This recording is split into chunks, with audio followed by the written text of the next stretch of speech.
Ésaïe chapitre 62, du premier verset jusqu'au verset 7. 62. Alors, 1. Pour l'amour de Sion, je ne me tairai point.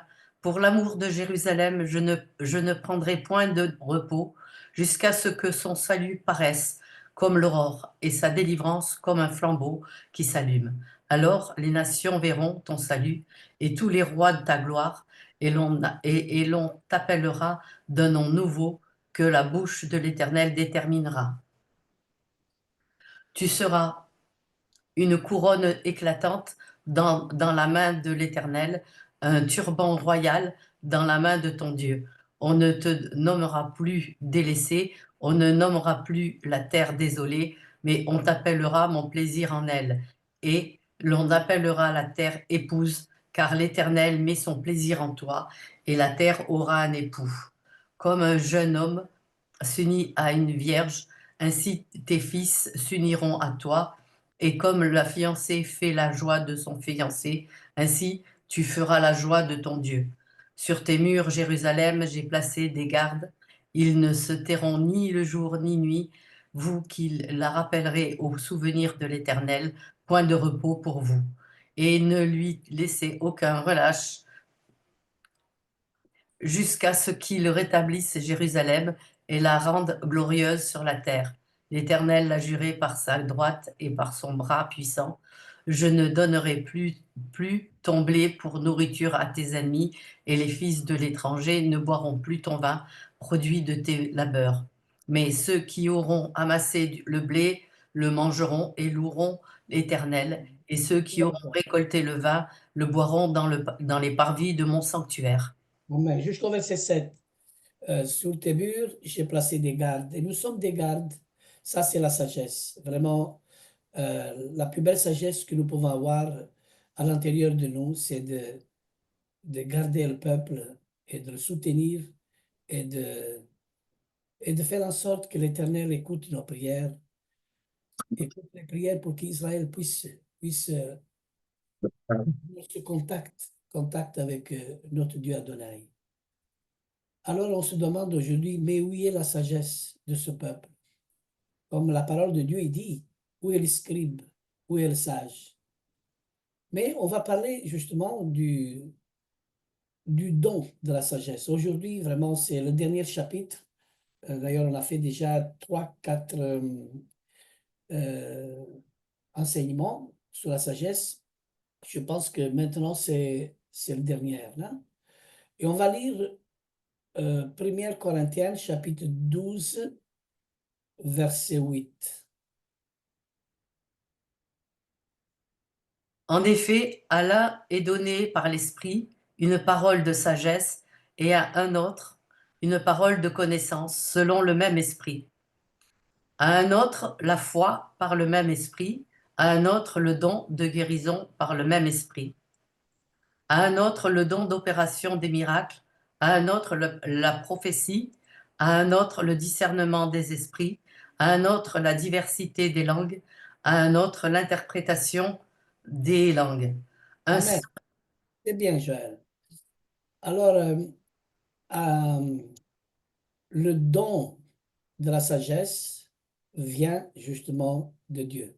Alors, nous avons besoin d'être revêtus de la sagesse de notre Adonai. Et si cette sagesse est à nous, on pourra résoudre tous les problèmes qu'on a aussi au milieu de nous et on pourra résoudre euh, tous les obstacles qu'on a devant nous grâce à la sagesse. Avec la sagesse, on pourra mettre la paix où il y a la guerre. Avec la sagesse, vraiment, on va tellement aller de l'avant que sans la sagesse, nous ne pouvons jamais avoir le discernement des esprits. Comment nous pouvons discerner sans la sagesse? Comment pouvons-nous discerner sans la connaissance? Mais on a besoin de la sagesse de Dieu. Aujourd'hui, il y a beaucoup de connaissances, c'est vrai dans le monde, mais la sagesse, celle qui vient de l'esprit, ce don magnifique. Alors, il faut dire que la sagesse est forte et grande. Comme il dit, le sage Salomon dans l'Ecclésiaste au chapitre 9 de 13 à 18. Ce passage, il dit, j'ai vu et j'ai aussi vu sous le soleil ce trait d'une sagesse qui m'a paru grande. Et il y avait une petite ville avec peu d'hommes dans son sein.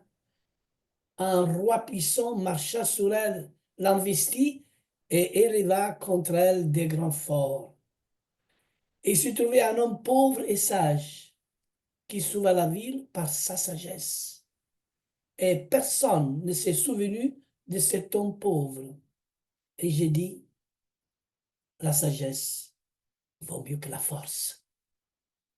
Alléluia. Cependant, la sagesse du pauvre est méprisée. Et ses paroles ne sont pas écoutées. Ce qu'aujourd'hui se passe. Les pauvres en esprit, les pauvres en esprit qui aiment le Seigneur, qui marchent dans la sagesse de l'Éternel, on est méprisé. Ils ne nous écoutent pas. Alléluia, mais cependant la sagesse du pauvre est méprisée, est vrai, et ses paroles ne sont pas écoutées, mais la parole des sages euh, tranquillement écoutées valent mieux que les cris de celui qui domine parmi les insensés, dit le sage Salomon. La sagesse vaut mieux que les instruments de guerre, mais un seul pécheur détruit beaucoup de biens. C'est ça qui dit le passage d'Ecclésiaste. Et quand il n'y a pas de maturité, il n'y a pas de liberté. Car on se met, car on se met dans les mains d'un décideur, de celui qui décide. La parole de sagesse désarme. La parole de sagesse arrive au bon moment comme un trait de lumière pour mettre en évidence la vérité indiscutable. Mais quand celle-ci apparaît très clairement, alors nous sommes désarmés devant l'évidence. Et concernant Yeshua, Alléluia, il est écrit, et on va lire. Et on va lire chapitre 2, verset 40 de Luc. Regardez un peu notre Mashiach, comment il était. Euh, on va le lire. Quelqu'un veut le trouver? Luc chapitre 2, verset 40.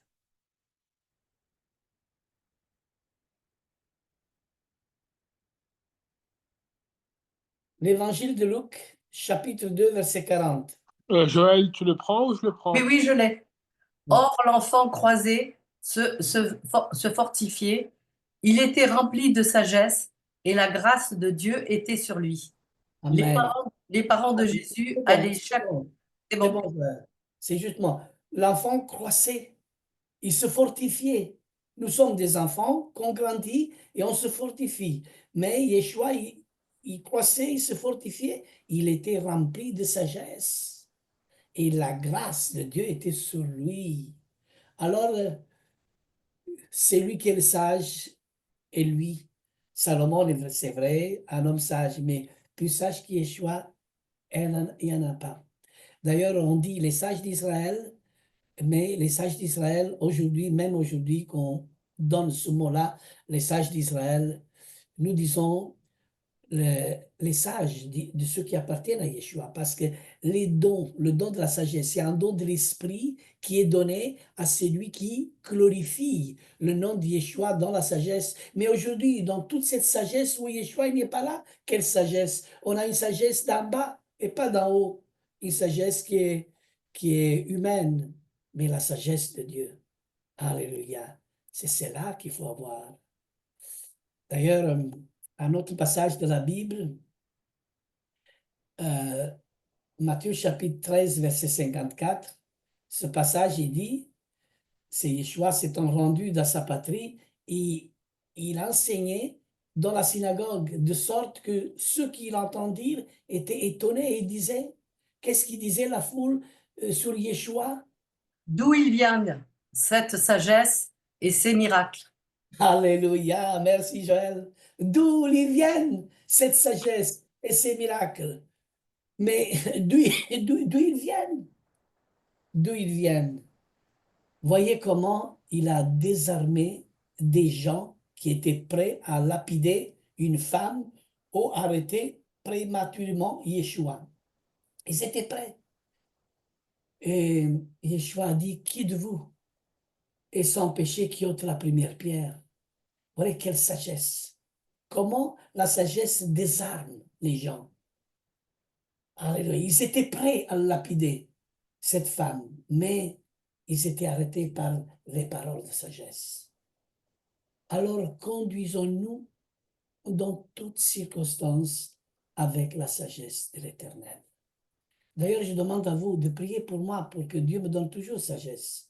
Et prions les uns et les autres pour que la sagesse grandisse dans chacun de nous, dans notre vie. Car la sagesse, c'est un don de l'esprit. Et Dieu a donné les dons pour qu'une Keïla, une famille, soit forte avec les dons à lui. Il n'est pas fort avec la connaissance humaine, il est fort avec la sagesse de Dieu. Regardez un peu l'évangile de Jean, au chapitre 8, verset 7. Combien de passages on va citer aujourd'hui qui vont nous enseigner? C'est la Bible qui nous enseigne, c'est la parole qui est puissante qui nous enseigne. Et dans Jean chapitre 8, verset 7, ce qu'on a dit, Comme il continuait à l'interroger, il se releva et leur dit, que celui de vous qui est sans péché jette la première pierre contre elle. et là, il y a une étude vraiment à faire, la première pierre. Et là, c'est quelque chose de très, très profond qu'on pourra faire à un autre moment, une étude, rien que dans le mot, la première pierre. C'est-à-dire Yeshua, lui, il pouvait prendre la pierre. Il pouvait la lancer, il était sans péché, mais il l'a pas fait. Et après, il dit, mais d'où sont tous tes accusateurs? Tous ils sont partis, maître. Moi, je ne te condamne pas. Va et ne pêche plus.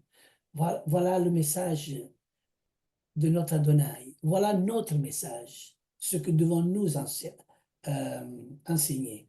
Pas de juger, pas de juger, mais de bénir, de guérir.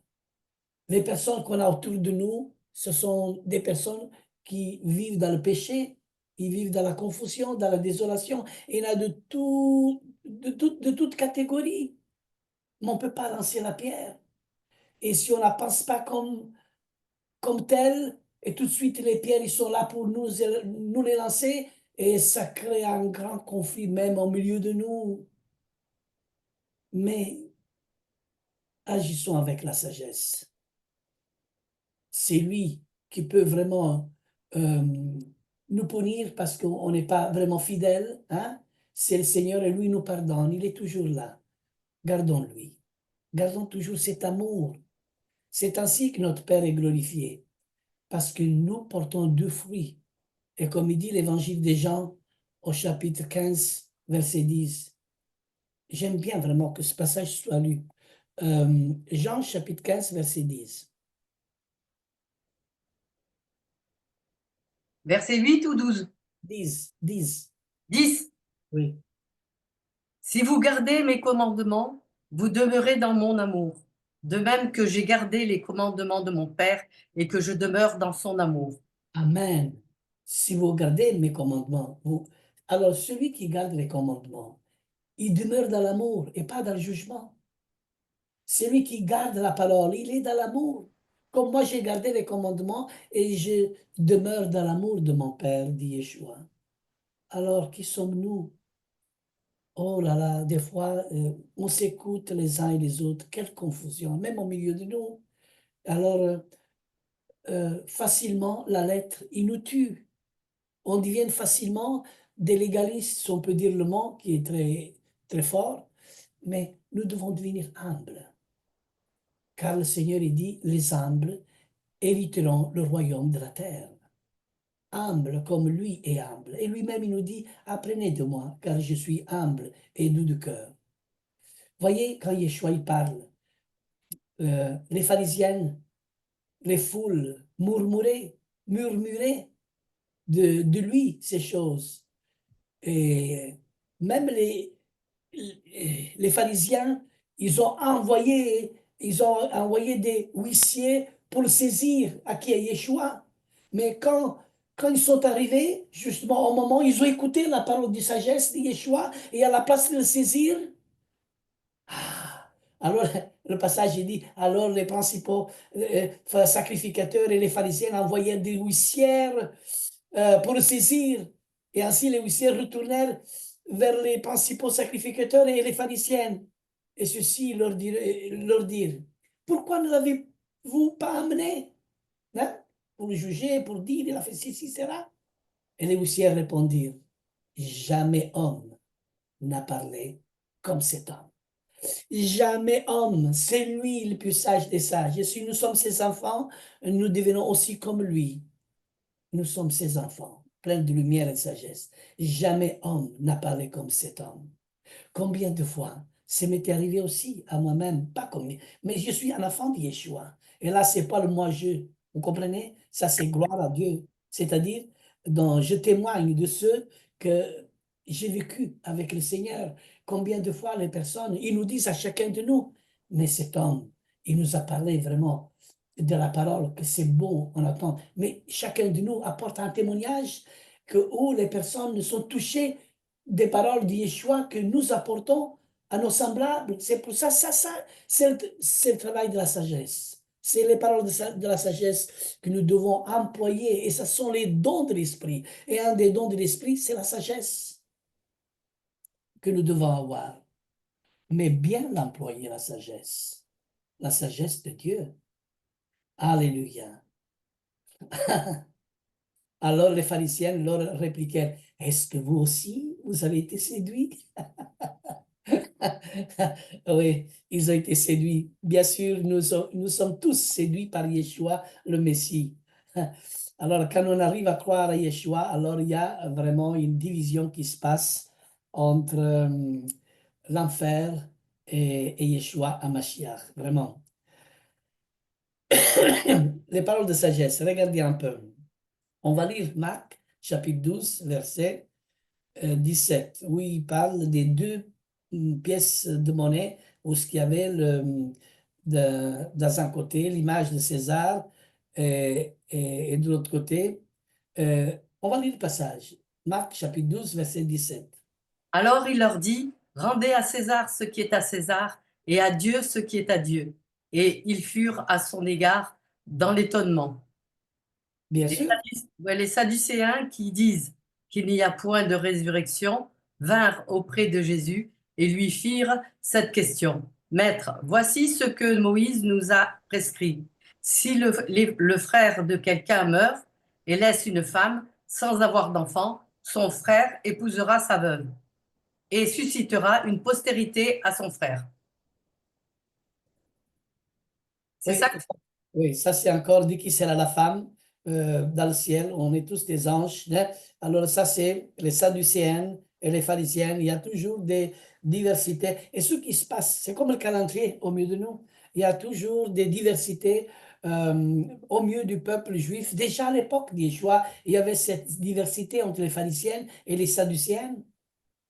Après, il y a les zélotes, il y a plus ou moins, euh, bon, dans certaines études, ils disent cette espèce de pharisienne différente entre eux, mais il y avait cette diversité dans ce peuple, hein. Et c'est vrai, mais dans la diversité, il faut toujours trouver l'unité. C'est là la maturité, je dis souvent ça. Et la parole de sagesse, c'est une parole de Dieu mise dans la bouche d'un être humain.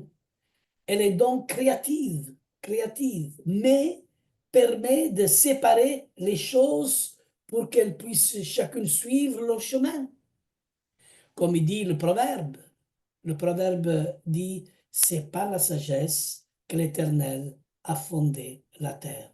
C'est par l'intelligence qui a affermi les cieux. C'est la sagesse. C'est par la sagesse que l'Éternel a fondé tout. Tout par la sagesse. C'est-à-dire, nous pouvons créer, nous pouvons faire beaucoup de choses avec la sagesse. Le sage, il fait des conquêtes.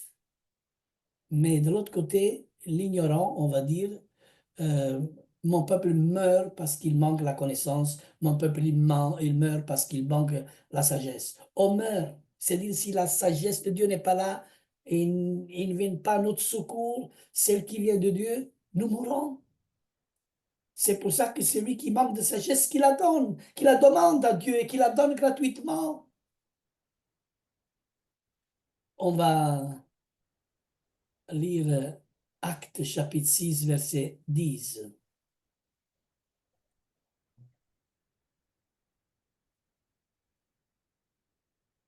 6, 10. 6, 10. Mais ils ne pouvaient résister à sa sagesse et à l'esprit par lequel il parlait. Alors ils succombèrent. Ok, jusqu'à là, c'est qui parlait? Qui parlait? C'était Étienne. C'est celui qui faisait un grand discours plein de sagesse. Mais il ne pouvait résister à sa sagesse et à l'esprit par lequel il parlait. On parle ici d'Étienne, c'est lui qu'on a lapidé. Alléluia. Il y a une question que je voudrais poser. Pourquoi tous les gens qui étaient bien, qui parlaient de la parole de Dieu, pourquoi ils ont tous été lapidés, laminés, ils ont tous été maltraités et tués? Comme Yeshua, Joël, comme Yeshua. Yeshua, un jour, il a dit à ses disciples, j'ai des choses à vous dire, mais je ne vous les ai pas dit. Mais maintenant, je peux vous les dire parce qu'ils sont à votre portée. Il ne pouvait pas les dire avant, sinon il n'aurait pas suivi le Messie. Et le Seigneur, après, il dit, à cause de moi, le monde, il va vous haïr, ils vont vous amener au tribunal et ils vont vous persécuter. C'est pour ça que la Bible il dit, vous aurez des tribulations, mais ne craignez rien. Comme moi, j'ai gagné et j'étais victorieux à travers le monde, vous aussi, vous gagnerez, vous aurez la victoire. Parce que moi, j'ai gagné, vous gagnerez aussi. Et la victoire, il est au nom de Yeshua et par la puissance de Dieu. C'est ça. C'est ça que nous devons comprendre. Et c'est dur. C'est très Mais dur, hein. C'est dur, hein. c'est très, très dur. Mais la force, il est dans la sagesse. Alors même, regardez, le prophète Daniel faisait partie des sages. Si on parle de Daniel, que lui, il était le plus sage. euh, D'ailleurs, on appelle le sage Daniel, euh, qui était en Babylone. À un moment, le roi, en colère, voulait mettre à mort tous les sages parce qu'ils n'avaient pas su révéler le songe du roi et ni l'expliquer. Et Daniel, il était au milieu de là. Alors là, Daniel, il faut le chercher pour être mis à mort aussi parce qu'il faisait partie avec eux. Mais le roi avait remarqué que Daniel avait un esprit supérieur qu'il appelle l'esprit des dieux saints. Vous imaginez? Regarde, ce passage, il se trouve dans Daniel chapitre 1, verset 17. On va le lire.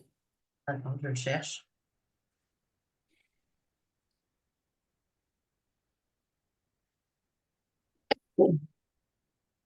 Je ne trouve pas.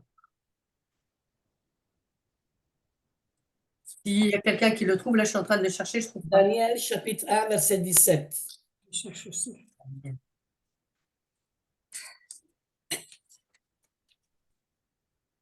Pas Daniel. Dieu accorda à ces quatre jeunes gens de la science, de l'intelligence dans toutes les lettres et de la sagesse. Et Daniel expliquait toutes les visions et tous les songes. Alléluia.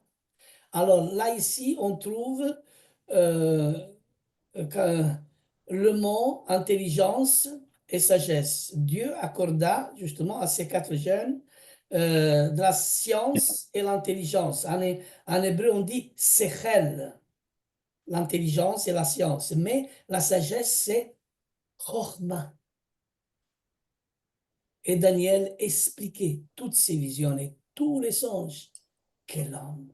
Tout vient de Dieu, c'est Dieu qui donne tout ça. Sans lui, nous ne pouvons rien faire. Et dans Daniel chapitre 4, du verset 18 à 19, on va lire. Ça, c'est vraiment très important ce passage.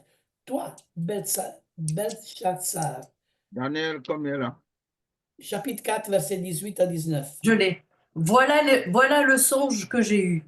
moi, le roi de Nebuchadnezzar, toi, Beth-Shazzar, donne-en l'explication, puisque tous les sages de mon royaume ne peuvent me la donner. Toi, tu le peux, car tu as en toi l'esprit de Dieu saint, Des dieux saints. des Des dieux. dieux saints. Alléluia.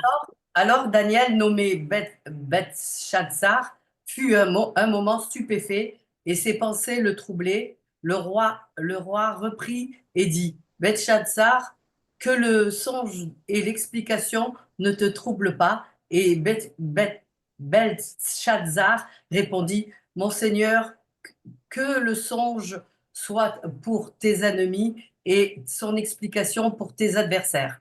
Touche le 24, vas-y, fais une belle lecture, c'est magnifique. Ça. L'arbre que tu as vu, qui était devenu grand et fort, dont la cime s'élève jusqu'aux cieux et qu'on voyait de tous les points de la terre, cet arbre dont le feuillage était beau et les fruits abondants, qui portait de la nourriture pour tous, sous lequel s'abritaient les bêtes des champs et parmi les branches duquel les oiseaux du ciel faisaient leur demeure, c'est toi, ô roi, qui est devenu grand et fort, dont la grandeur s'est accrue et s'est élevée jusqu'aux cieux, et dont la domination s'étend jusqu'aux extrémités de la terre. Le roi a vu l'un de ceux qui veillent et qui sont saints descendre des cieux et dire, abattez l'arbre et détruisez-le, mais laissez en terre le tronc où se trouvent les racines et liez-le avec les chaînes de fer et d'airain, parmi l'herbe des champs, qu'il soit trempé de la rosée du ciel et que son partage soit avec les bêtes des champs, jusqu'à ce que sept temps soient passés sur lui. Alors le verset 24, il dit, Voici l'explication au roi, voici le décret du Très-Haut qui s'accomplira sur mon Seigneur le roi. voilà, c'est ça. Alors là, il donne justement l'explication, la révélation. C'est le verset 24 que je voulais qu'il soit lu. Et, et là, il donne le songe justement de tous les empires qui devaient arriver après Babylone. Hein. Et c'est Daniel qui a vraiment su interpréter et donner la révélation du songe. Et là, il faut la sagesse de Dieu. Il est écrit que la sagesse a bâti sa maison. C'est Proverbe chapitre 9, verset 1. La sagesse a bâti sa maison, elle a taillé ses 7 colonnes. Alors on parle les 7 colonnes de la sagesse. Et alors là, on rentre dans un autre profondeur où ce que nous pouvons nous instruire, les 7 colonnes de la sagesse. La sagesse a bâti sa maison. Elle a taillé 7 colonnes. C'est-à-dire, il y a les 7 colonnes. Vous rappelez du passage de la Bible qui dit à celui qui vaincra, je le ferai une colonne dans le temple de mon Dieu. Alors, les 7 colonnes, c'est d'abord, le respect du jour du Shabbat. Vous êtes d'accord? Oui, Amen.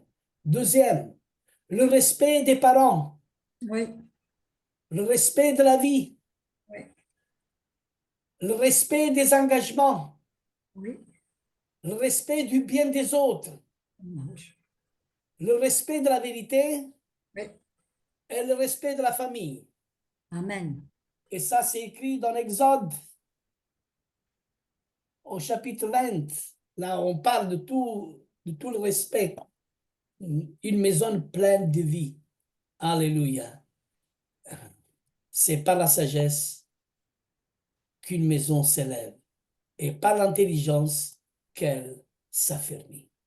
Alors, la sagesse est aussi une question de bon sens que le Créateur a donné aux êtres humains.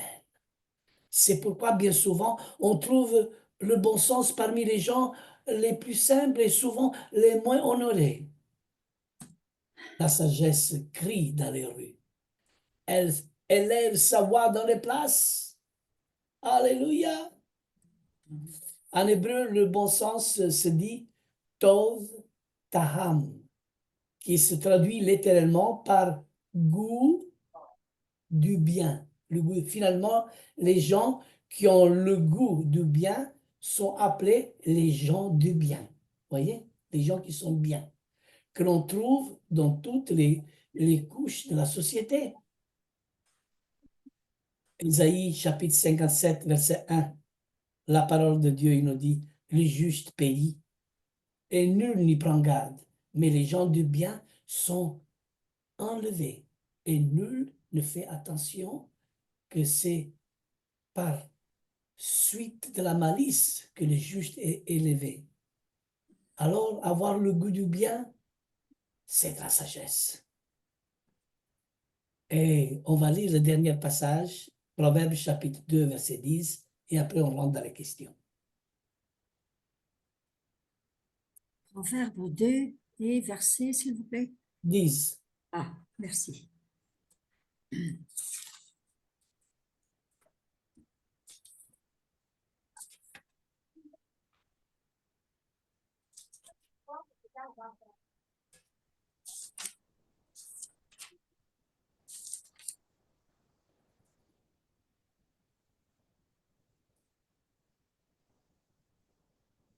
Proverbe chapitre 2, verset 10. C'est qui le lit? C'est toi, Joël. Allez, j'y vais. Car la sagesse viendra dans ton cœur et la connaissance fera les délices de ton âme. La réflexion veillera sur toi, l'intelligence te gardera. Car la sagesse viendra dans ton cœur. Et la connaissance, c'est la connaissance qui fera les délices de ton âme. Sagesse et connaissance. Mon peuple il meurt parce qu'il manque la connaissance. Mais il faut que la sagesse de Dieu vienne dans ton cœur. Et la connaissance à ce moment-là fera des délices dans ton âme. Alors là, on pourra comprendre c'est quoi le Shabbat pour le sanctifier. On pourra comprendre comment honorer notre Père et notre Mère. Alors là, on voit les 7 colonnes de sagesse. Souviens-toi du jour du Shabbat pour le sanctifier. Honore ton père et ta mère afin que tes jours te seront prolongés. Troisième, tu ne tueras point. Quatrième, tu ne commettras point d'adultère. Tu ne déroberas point. Tu ne porteras point de faux témoignages contre ton prochain. Et tu ne convoiteras point ni aucune chose qui appartienne à ton prochain. Là. Et alors là, si on arrive à vaincre alors cet obstacle, alors nous avons compris que nous sommes des colonnes dans le temple de notre Dieu. Ah, c'est lui qui vaincra. Ah, c'est lui qui vaincra, dit à l'Apocalypse. Je le ferai une colonne dans le temple de mon Dieu et ils ne sortiront plus. Alors, pour être dans le temple de Dieu, vous imaginez comment le Seigneur veut que nous soyons, quel chemin nous avons à faire. Mais ce n'est pas facile, mes amis. Il faut chaque jour vraiment lire le passage, que souvent aussi notre sœur Joël y prie, que je prie aussi souvent. C'est Ephésiens chapitre 6, à partir du verset 10. Revêtez-vous de la complète armure de Dieu. Et alors là, il y a vraiment les, aussi les autres 7 colonnes. Hein. On va dire, il faut avoir le casque, il faut avoir le bouclier, il faut avoir la ceinture, il faut avoir les chaussures, il faut avoir, il faut avoir tout, la complète armure pour anéantir le mal.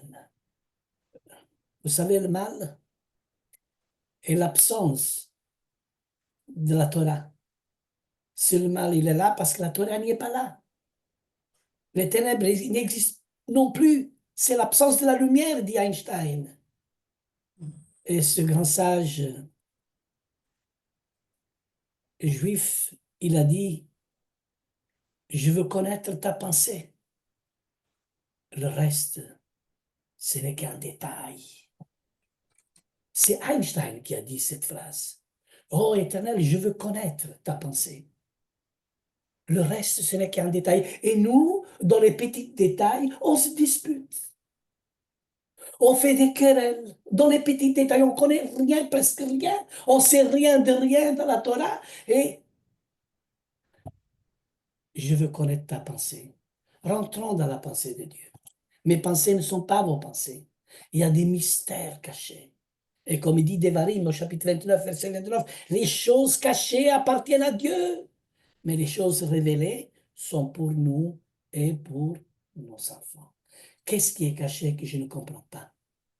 Alors, toutes les choses cachées, c'est la sagesse de Dieu que nous devons chercher. Nous sommes la petite Mishpara qui vient de commencer. Et dans ces jours, je bénis l'Éternel pour toutes ces paroles qu'il met dans mon cœur.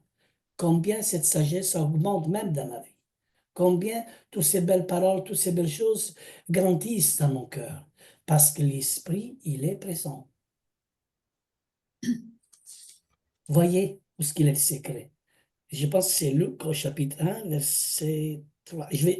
On va prendre Luc, où il parle de Zacharie. Il parle de Zacharie, où ils disent que Zacharie et sa femme, ils étaient fidèles dans tous les commandements. C'est le verset 3. 1, Luc 1, verset. J'ai rien avec moi. C'est peut-être le verset 3. Il est là, mais c'est dans les premiers versets. Garde un peu le verset 3. Il m'a aussi semblé bon d'avoir fait des recherches exactes sur toutes ces choses depuis leur origine, de te les exposer par écrit d'une manière suivie, excellente Théo. Il faut qu'on utilise justement de Zacharie. T'as dit Zacharie, Luc 1. ouais. Oui, oui, oui, c'est l'évangile de Luc. Ça parle de Zacharie, justement. Bah alors, c'est peut-être pas le 3. Le verset, je me rappelle plus, mais c'est dans le chapitre 1. Bon, ben c'est pas grave, je le trouve pas. Mais c'est important vraiment de le lire, hein? Attends, je vais garder moi-même dans la Bible, Luc, chapitre 1.